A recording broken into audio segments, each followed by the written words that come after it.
everybody, welcome back to my 17th layout. And if you haven't, or if you're trying to wonder what this process video is going to be about, I kind of gave you a little hint with the sound in the beginning.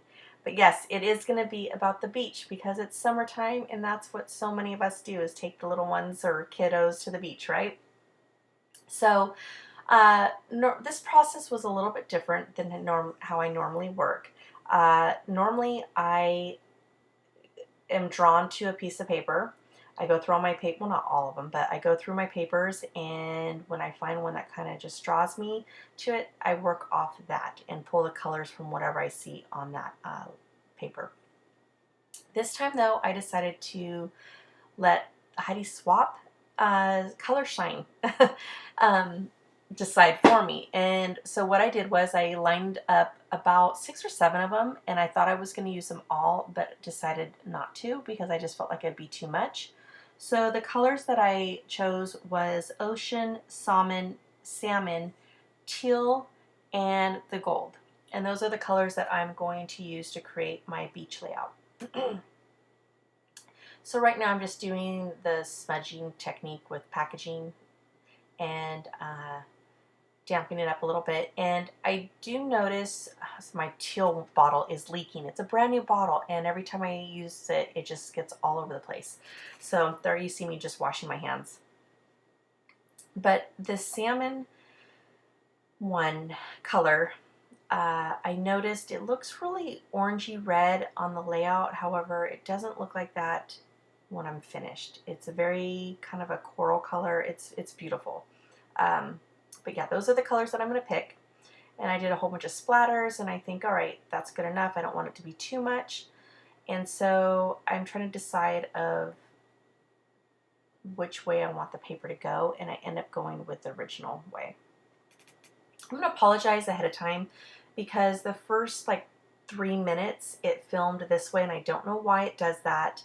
I thought I had an idea, but it still does it. So anyways, sorry about that, guys. Next, I'm going to grab my shimmers in the textured paste, and the color is Crushed Coral. And I also have the Color Me Coral as well. They're pretty much almost the same tone or same colors, but one is textured that has like that gritty sand, which is what I'm using right now, and the other one is like a smooth paste. And so I go with this one, the textured one, because, well, it feels like, it reminds me of the beach. And that's definitely what I wanted, is that kind of gritty look to it, as if I brought sand home. And so I'm using my Amy Tangerine stencils, and I don't know if this has happened to you. I remember Nicole Jones saying that when she got hers in a hip kit, that because she used it so much that the pink actually comes off and it's just a clear stencil, which makes sense. Well, because this is textured paste, it actually left scratch marks, which is not a big deal. It's a stencil, it still works. So I just thought I'd let everybody know that. Next, I grabbed this paper, and I'm going to be honest with you, this layout took me 4 days, and obviously not 24 hours, but it took me a really long time. And I think I got stumped because I went with Inklings as my my starting off point. And so I dug through my paper, and this paper is beautiful. I have 4 sheets of it, so I'm not too worried about how I used it for this layout, which was just matting the picture. But it's gorgeous, but it's that, it's from like 2003, and it's that real thin, flimsy paper.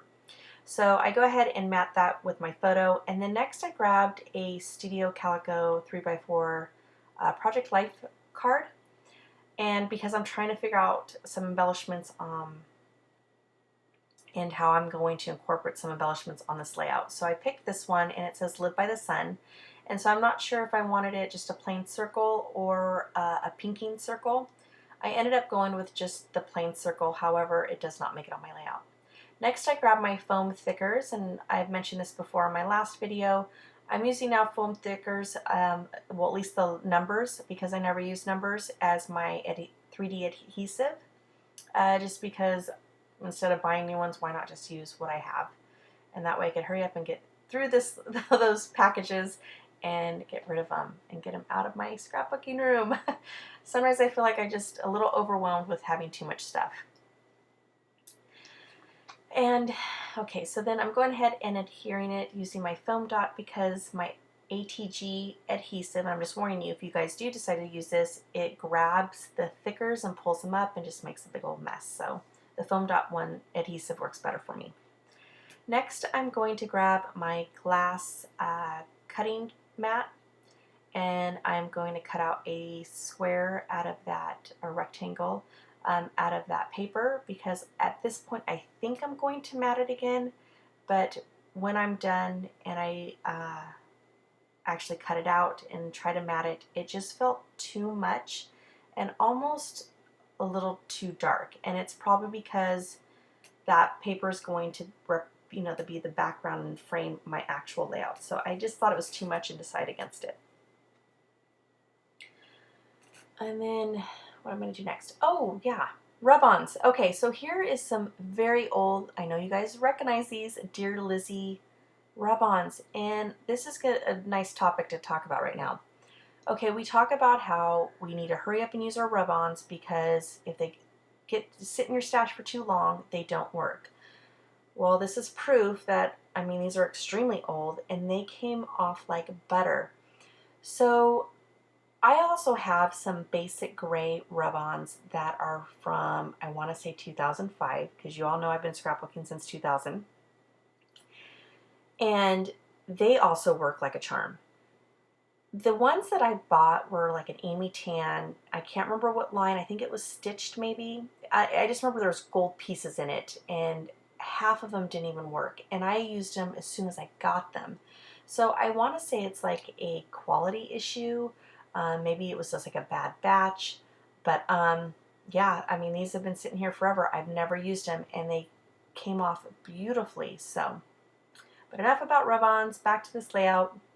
Next, I'm just adhering more adhesive because now I'm going to commit with this photo because I'm on my 4th day and I want this layout done. And then I grabbed my leftover thread from the last layout I did where I stitched the title, and I just used the leftover of what I had. I didn't grab more, so it was a whole bunch. I just wanted it to, I'm not good like Missy Wooden. I try to bunch it up like she does and it never comes out, so for me it's just best to have a little piece to kind of work with. I don't know. Hopefully I master that technique, but as of right now, no. Then I grabbed the Studio Calico flares, and I don't know. I know we talk about flares too, where people have mentioned that they rust. Mine have rusted. I actually had to remove some just recently out of my son's album and replace them with Brad's. I don't know if it's only with certain companies though. There's 3 companies that have done this, and the Studio Calico has not. So I don't know. Next, I grabbed the Chic. I don't remember that company's name. Chic something. Chic Tags. Chic. I don't know, but it's one of their wood veneers, and it says "Happiness Found." And I used some gelatos to paint it, and then I didn't like it, so then I grabbed my Hattie Swap Ocean, and I didn't like that, and I actually applied a 3rd color, which was the Teal by Hattie Swap, and I ended up liking that better.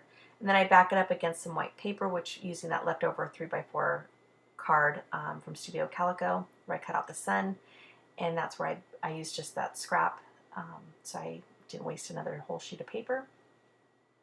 Then I adhered it to my picture, and I like the way that looks right there. Okay, so now I'm working on those rub-ons again. I wish I wouldn't have hurried, I guess, with the rub-ons from the beginning. I know I was testing them with the birds because I was worried that they weren't going to work properly. And I wish I would have put the birds on the right side versus the left to create the triangle. However, because this is one of those times where I wanted the triangle, and I guess you could say where I end up putting that 3rd one, it is kind of a wonky triangle, but whatever. So the one on the bottom says Cheerful Day, and then this one says Fun in the Scrabble tiles. Next, I grab the poolside tag, and then I layer that with the Studio Calico label. And so I'm going to go ahead and do that. And let's see here. Okay, so as I'm done putting the rub-on on, like I said, I was going to grab the pull side tag and then a Studio Calico label. That label is from when you were, I don't know if they still do this because it's been a very long time since I've been subscribed to them, but they used to have labels that you could print. You could purchase them for like $1.99 and they were yours permanently. And I bought like the stamps to that. I bought the die set to that. I love them. They're just great layering pieces. And then I go ahead and grab my chipboard thickers. The title originally said Water Babe, but then I didn't like that, so I ended up going with Surfer Girl. And yeah, it was her first time boogie boarding. That's a whole nother story, but it was just, there's a story to this picture. But basically it was just, we bought her that boogie board last year, and when she went out in the water for the first time to try it, she fell in the water and was refusing to go back on it. Fast forward to this year, she didn't want to be left out with her friends, so she went back on it and did it, and then we couldn't even get her out of the water. So there's that little quick story. Next, I grabbed that other Studio Calico flare, and I go with that one. It's the perfect colors, and I love how it's two different arrows. It has one arrow drawing you to the title, and then the other arrow drawing you to her, and I just thought that was really cute. And then there is going to be one other piece that I'm going to add to this, and that is another pull side by Create Paper from like their cut apart sheet, and it's just the number 7 because she's 7 years old, and so I wanted that on there. And then next I grabbed my pencil, and I just kind of did little doodles. I just wanted something else, and so I just kind of did little squiggly lines, and then I erased that one because I didn't like it. It was a little too dark. And then I kind of just go back and make some more squiggly lines. And then next I grab I make my journal lines so I could journal, and that is it. So I just want to thank you again for joining me today. If you like this video, please give me a thumbs up, and if you're new and haven't subscribed yet, please subscribe. I want to welcome all my new subscribers, and thank you so much for joining me on another process video. I hope you enjoyed it, and I hope you all are having a great summer with your family. All right, guys, have a wonderful day. Bye.